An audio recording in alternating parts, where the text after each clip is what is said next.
residential status in case of other assessees apart from individual.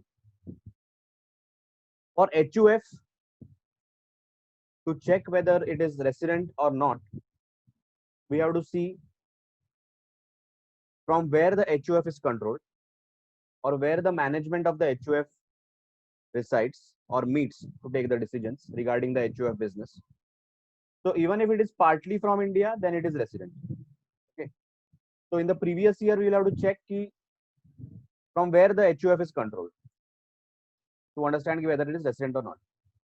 For checking ROR, whether the HUF is resident and ordinarily resident, we have to see whether the Karta satisfies both the additional conditions under section 6, subsection 6 that were same for individual. So only for ROR, Karta's status has to be checked.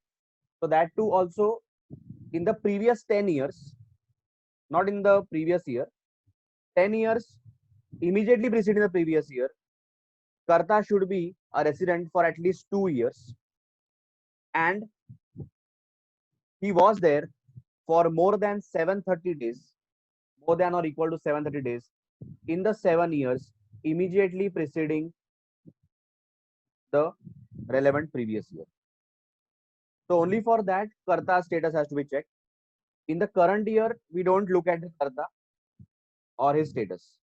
So even if in the current year, that is 1920, suppose, previous year 1920, Karta might be non-resident. But we are only checking whether the control of the HUF is in India or not. So Karta might be non-resident. Still, the HUF can be resident. But for making the HUF ROR, we have to see in the last 10 years, what is the Karta status? Is it satisfying both the additional conditions of 2 out of 10 and more than equal to 730 out of 7? For firm and company, the assessee can be resident or non-resident. There is no ROR concept. Okay. So if the management and control of the firm is partly or wholly from India, then it is resident. Even partly, it is resident. For company, Indian company always is a resident because it is incorporated in India. So it is always a resident. Foreign company will be resident if its poem is partly or wholly in India. Poem is the place of effective management. Again, the management or control. Okay. Now, going ahead.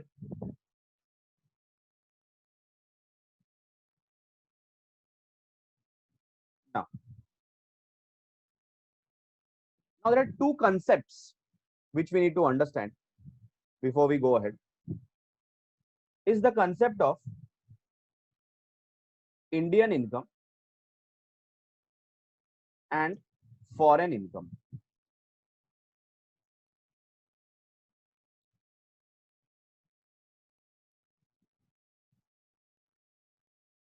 Okay. Once you understand this, then we can see what is the tax incidence on that. Which income is taxable, which income is not taxable. We'll see that.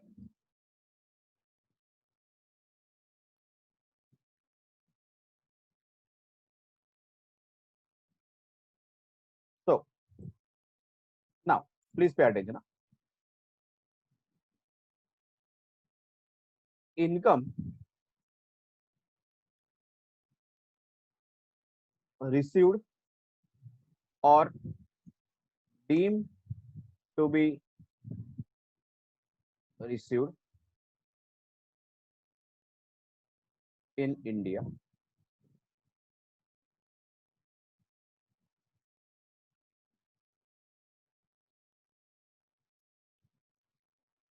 I'll just write this below that because it won't take much space.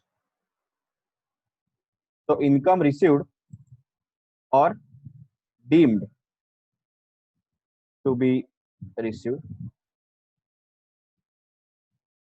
in India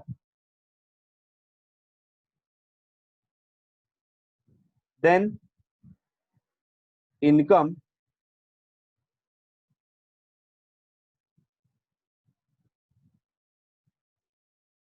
arises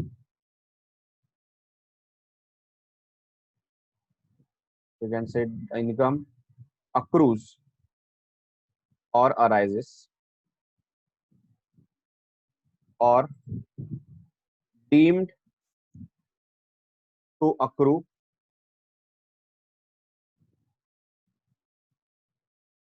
or arise in India. What is the deeming provision? We'll see after that. But just understand, either income is received in India, or secondly, income accrues or arises in India. Okay. So income, the source is from India. Arises or accrues means the source is from India. Received is basically the actual receipt of income is in India. So the person is receiving the income in India. It might be earned outside, but it is received in India. Something like that. Okay. Now, if income is received in India, suppose yes, accrues arises in India also, yes. So I am, suppose like a salary income, I am doing service in India, so income is also received in India. So both are yes. So in that case, it becomes Indian income. So I'll write here the status. It becomes Indian income. Okay. If income is received in India, but it doesn't accrue in India. For example, it is like I sold some investments in foreign country. I sold a property in foreign country, but the income was received in India. Still, it is Indian income.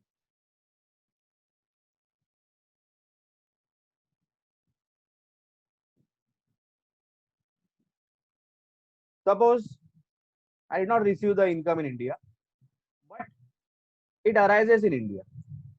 For example, I am a foreign citizen who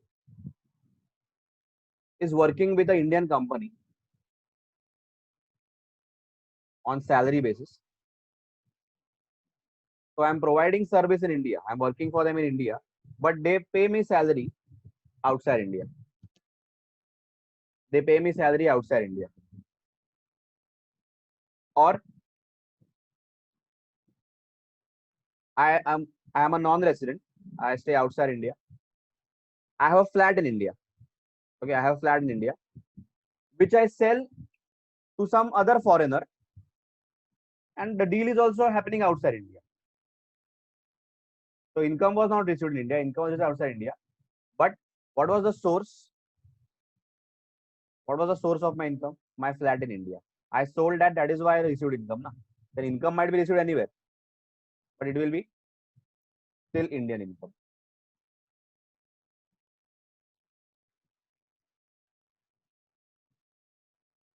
If the income is not received in India, neither it accrues or arises in India, then it becomes a foreign income. Then it becomes a foreign income. So basically, what is happening?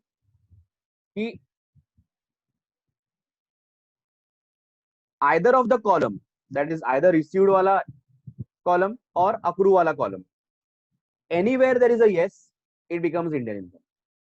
If both are yes, they're also Indian income. If any one of that is also yes, so either receipt or accrues is yes, then also it becomes Indian income. And if both are no, only then it is foreign income. Now, what is the logic of classifying that into Indian and foreign? Is that we already know that the SSEs can be classified into resident, non-resident. For individual and HUF, we can further classify resident to ROR, RNOR. So logically is that for a non-resident, the foreign income won't be taxed. For a non-resident, his foreign income won't be taxed in India. But for a resident, all his income will be taxable in India. That is Indian and foreign. For a non-resident, only his Indian income will be taxed in India. So foreign income won't be taxed. For a non-resident, that is what I told you. That is only is Indian income will be taxed. And for resident, all his income will be taxed. Then Indian and foreign both. That is the whole idea of classifying the assessees into resident, non-resident. And then accordingly, we can add their income. Okay, so that is the whole idea. So once we know what kind of assessee he is, then we can tax his income accordingly. Because if a person is a non-resident, then we cannot tax his foreign income in India. Only his Indian income will be taxed. That's the whole logic. So please write down.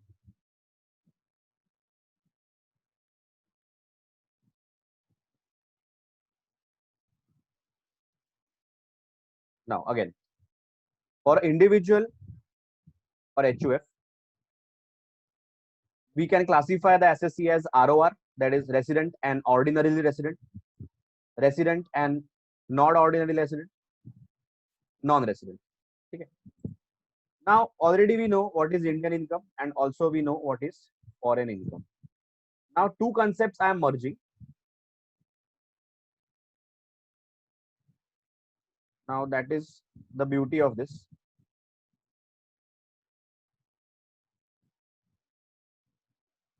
Now Indian income, it will be taxable for all. Then you may be a resident or an ordinary resident, resident but not ordinary resident, non-resident. It will be taxable for all. Indian income has to be taxed in India. Foreign income, for ROR it is taxable. ROR, any income around the world on any income, it will be taxable in India. Okay. ROR, RNOR, sorry, RNOR not taxable. NR not taxable. But in RNOR, there are two exceptions in which it can become taxable. Taxable if case A,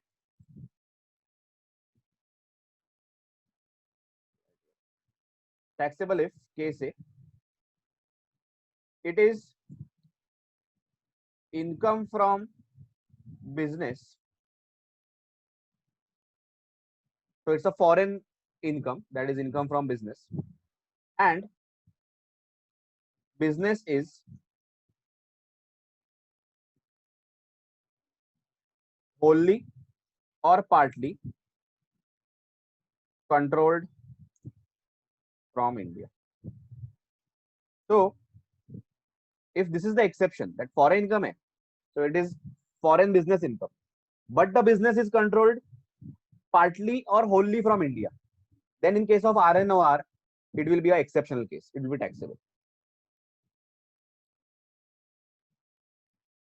And case B, the income is from profession. So it's a professional income, and the profession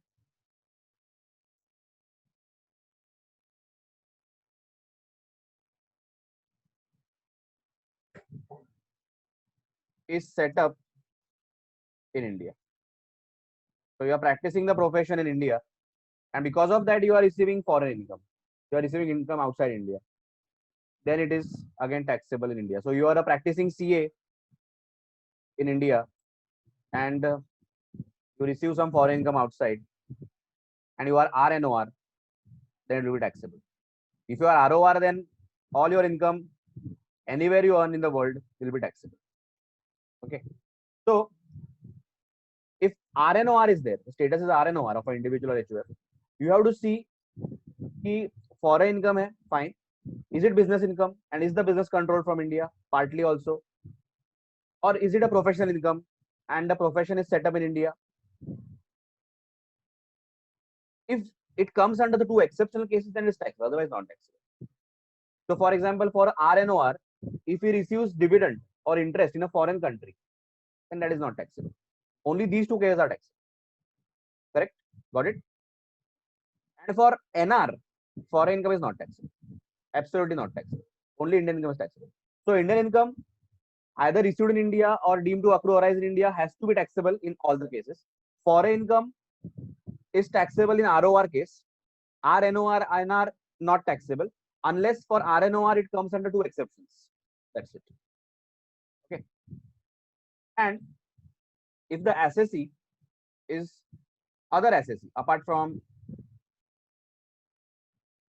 individual and HUF, okay, then as you know, the classification can be only two, right? Na? Either he can be resident or non-resident, correct? Na? For other assessees like company, firm, and all, it can be resident, non-resident. So in that case, same chart I am continuing. Okay, Indian income wala. So for resident, Indian income is taxable. For non-resident, also Indian income is taxable. For resident, foreign income is taxable. For non-resident, foreign income is not taxable. Understood?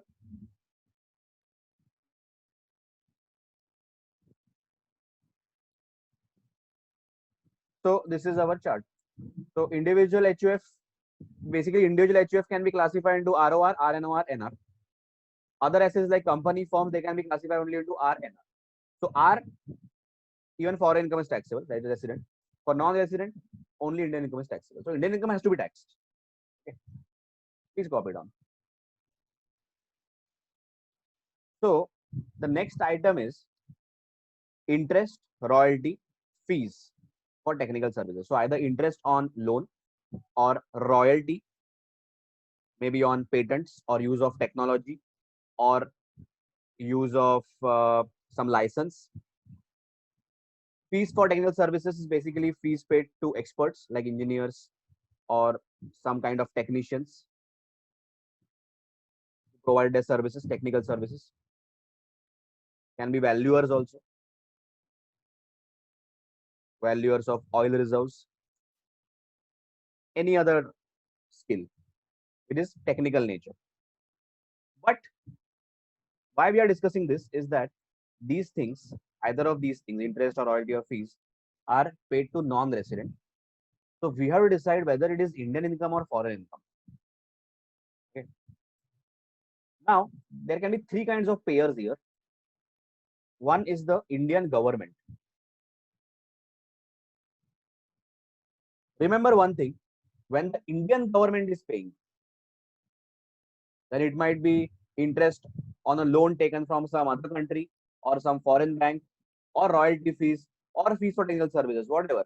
If the Indian government is paying, remember it is always Indian income. It is always Indian income. Okay. If a resident is paying, resident is person like us, or it can be an Indian company. Indian company like Reliance or Tata, they have hired some technicians, or they are taking loan from foreign country and they are paying interest, or they are paying royalty for use of some license. Then it will be Indian income if they are paying, but if the loan on which the interest is paid, or the, you can say, the patent on which the royalty is paid, patent or invention or whatever license anyway, or the services for which the fees are paid, are used for its business in India. So it is used in India basically for its business in India. Then it is deemed to accrue arise in India. So that is why it is always Indian income. So for the non-resident, it will be deemed to accrue arise in India. So they might be receiving the money outside India, but if it is paid for these purposes, then for the non-resident, it is deemed to accrue arise in India. It becomes Indian income. And lastly, if a non-resident is paying,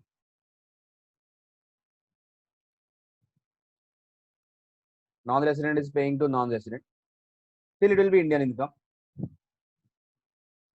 If again the same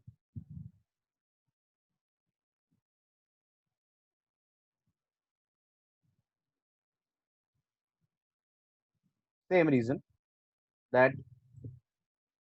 whatever the purpose is, it's for their business in India. So there can be non-residents in India. Copy, paste. Yeah. So there can be a non-resident in India. Maybe it is a foreign company and they are borrowing from outside. They are using foreign services. They are using foreign technology and they are paying another non-resident outside India. But all these things are used for their business in India, for their non-residents business in India. Then it will be Indian income. So again, for the non-resident who is receiving, it will be Indian income and it will be taxed. As we know that non-resident, even if he is a non-resident, his Indian income will be always taxed.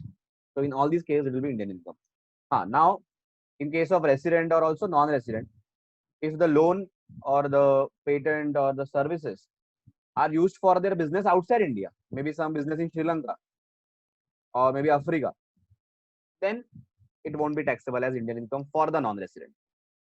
Similar for the non-resident payer. So here the payer can be a government or the resident or the non-resident. Okay, so it is a very important provision which you need to understand. Also, this has its implication under the head business and profession, that is profits and gains of business or profession. There they say that if a business, if you are into business and you pay to a non-resident that is outside India any interest, royalty or fees for technical services without deducting tax at source, then you cannot take deduction. You will not get deduction. That is what that head says. When we study that head, you will understand. So it has to link with that provision. So from a businessman's point of view, logically what is happening, he is paying outside India. Now whoever is receiving, he is outside India, that non-resident. So basically government, the Indian government wants to tax that person. Now he is to outside India, he will never pay the tax even if asked. So what the government says, they tell the payer only, you see, whatever you are paying him, for that person it is income accruing or arising from India. The source is India. So he should be paying tax. Now he won't pay. And it is difficult for us to recover the tax from him also because he's outside India. So what you do, you deduct tax and pay it to us and pay him the remaining amount. And if you don't do that, you won't get deduction of that expense. So you cannot claim deduction of interest, royalty or fees in your P&L account. So by that amount, your profit will increase and you will be taxed for that. So when we study business and profession, just remember, we were talking about this section. That is a cross reference. Please copy down. After this, we'll go to the sums. Now, the example says that Ram provides the following details of income. Calculate the income which is liable to be taxed in India for the AY 2020-21. That is assessment year 2021. So we are talking about the previous year 1920. Assuming that A, he is ordinary resident, ROR. B, he is not ordinary resident, RNOR. C, he is non-resident, NR. So what we need to do, make 4 columns. One is particulars, where we write the transactions. Then the second column is, we'll call it ROR, RNOR, and then last is NR. So 4 columns. First is particulars about the transactions. Then ROR, resident, ordinary resident, where we'll put the amounts if taxable hai though. Third column will be RNOR, not ordinary resident, and lastly NR. So if taxable, then we'll put the amounts there or part of the amount, whatever is taxable. Okay. So first is salary received in India from a former employer of UK. I just see received in India. Indian income taxable for all. So put 1,40,000 everywhere. Income of tea business in Nepal being controlled from India.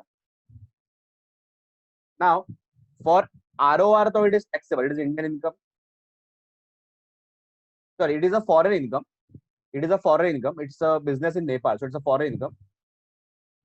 So for ROR, though it is taxable because anyways all the incomes are taxable. For RNOR, also it is taxable because it is coming under exception 1. That it is a foreign business income and it is controlled from India. So it is taxable. For non-resident, it is not taxable. Foreign income in case of non-resident, not taxable. So 10, 10 and 0. Then interest on company deposit in Canada. 1/3 received in India. That is 30,000 ka 1/3. 10,000 received in India. So 10,000 is taxable because Indian income. Because received in India means Indian income. Remaining 20 will be taxable only in the case of ROR. For RNOR and NR, it won't be taxable because it becomes foreign income.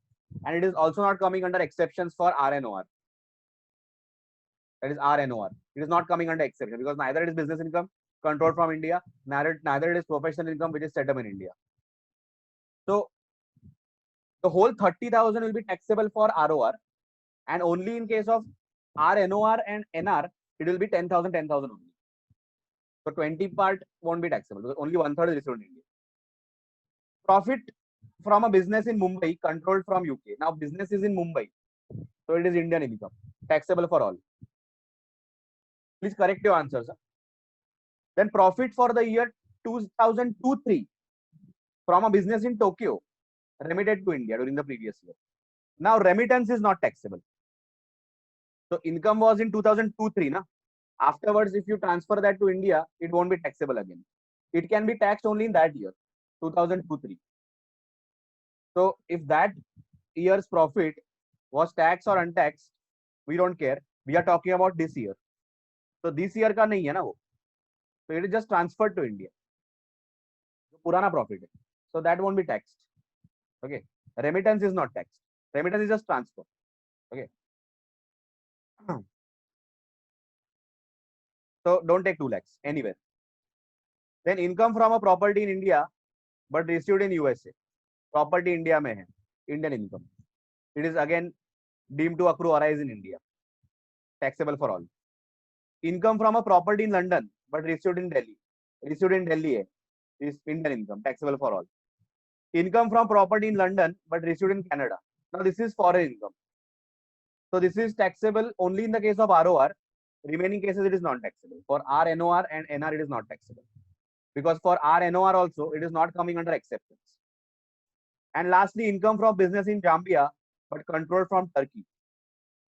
Again, for ROR it is taxable, RNOR and NR it is not taxable. Because for RNOR also it is not coming under exception because it is neither controlled from India. Okay, neither partly nor fully. Now add up. Please correct your answer if you are wrong. Yes, I think you have taken the profit of this year also as income, so don't take that. And remaining things also please correct and take the totals again. Because according to me, your totals are wrong. The total should have been 7,35,00,000, 4,55,000, 4,45,000. Please correct your answer.